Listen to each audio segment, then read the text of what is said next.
Hello, my name is Michael Ryan and welcome to AP1. What I'm going to talk to you today is about the first step of the 9-step program to transform accounts payable. And it's the mantra by which I have delivered every single project across my career. And that is that you have to measure to manage. I always believe in the Peter Drucker maxim that if you can't measure it, you can't manage it. So it's very, very important when we start off either a project, a program, or a responsibility for managing accounts payable that we look at the numbers. Now, a lot of people don't naturally do this unless they're faced with a transformation program. So there are members who are watching this and indeed engaging in step one for the first time. This may be something you need to go away and gather the information and bring it back, and we're going to formulate it into a dashboard. Well, let me give you a feel for the type of things that I like to know when I go in to speak to my clients. And that you'll be surprised to know, probably 50 to 60% of them don't know off the top of their heads, which does make me question how effective the management of the process is.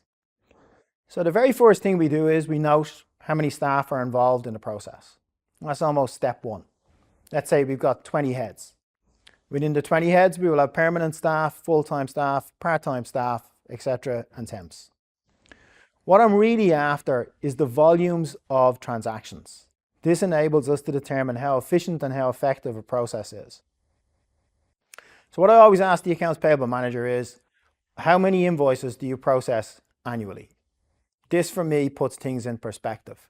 When I look at a business, size and shape, value of turnover, how many heads are in finance, how many heads are in the entire business, and how many actual invoices are processed. The invoice is the primary reason for the accounts payable process existing. But beneath that, there are other documents we need to look at as well. So we get the total number of invoices. Obviously, you can break that down to month and weekly and daily in terms of where you get them from. We also need to know how many purchase orders you have, for example, those of you that have purchase order systems. I'd just like to cover off one quick point here. It's not a given in the majority of businesses, particularly on the non-merchandise side, that purchase order systems exist. So don't be afraid to point out that potentially you don't have an effective purchase order system within your business. Feel free to share that with the members. So we know the number of invoices. We know the number of purchase orders. What else do we need to know? We need to know the number of credit notes. We need to know the number of debit notes. We need to know the number of supplier statements you receive. And we need to know the number of payments that you actually make. And there will be a relationship between them. How many purchase orders drive goods receipts notes, drive invoice matching, and then the other parts that go around the process when the process doesn't work, which means a debit note or a credit note, or indeed for verification and reconciliation purposes, a supplier statement. If we have these, we have the context in which we're going to work. So say I know that there's 20 accounts payable staff and they process 60,000 invoices across a year. In the 60,000, I'd want to know how many of them are merchandise or non-merchandise, what the percentage breakdown is. I then want to know the route into the business by which those invoices arrive, whether they come in by EDI, whether they come in by email, whether they come in still by post, or any other method by which that initial data capture is performed. This step one is actually crucial because the initial means by which the documents are captured drives the entire success of the process, and most critically, the ability for you to deliver the level of payment performance which is required. So to add to that context, we need to know the numbers related to some of the static master data. How many suppliers do we have? How many suppliers on average do we increase the supplier master file by on a weekly or monthly basis? And again, this gives us context. So let's say we've got 20 FTE in AP. We process the 60,000 invoices. We process that across 5,000 suppliers. We know what country they're based in.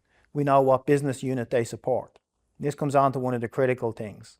When you're trying to get to the bottom of a problem, it's important to realize and to have broken down your stats across the business unit, the divisions by which your business is organized. Because invariably, not all of the processes will be equal. They won't be applied equally. They won't face the same challenges. And so when you're looking at root cause analysis, you need to know, for example, that division 1, 2, and 3 aren't a problem, but division 4 is the source of your problem. And that's where you're going to improve your payment performance. And as you pull all this kind of data together, you need to present it in something to senior management, to financial controller and finance director level, which is in a simple dashboard. So I always bring you back to the project management principles of plan on a page.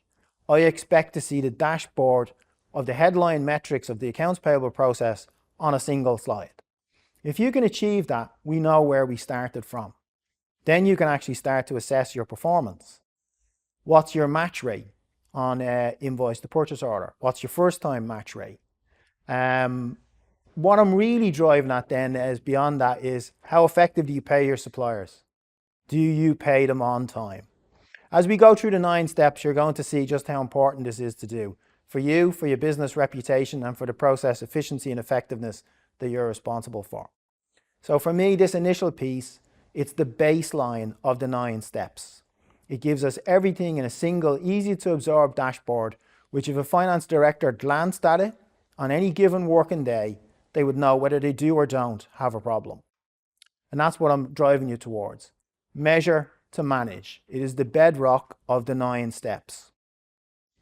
When we come on through the latter steps in order to show whether you've improved and to devise improvement roadmaps where required, the initial starting point is critical. So, measure to manage, folks. That's step 1. That's the most important thing. And don't allow system limitations to constrict you in doing this. If you can't get the answer out of the system, take a little step back, look at the type of business you're supporting, and make a best guess estimate at what your volumes are. Don't say that the system didn't give me the information, therefore I don't know. Apply a little bit of logic, and then we can stress test it further down the line. But when you move on to step 2, you should have the basic metrics of your accounts payable process and your current standard of performance, efficiency, and effectiveness. That's step 1, folks. And we move on now to step 2.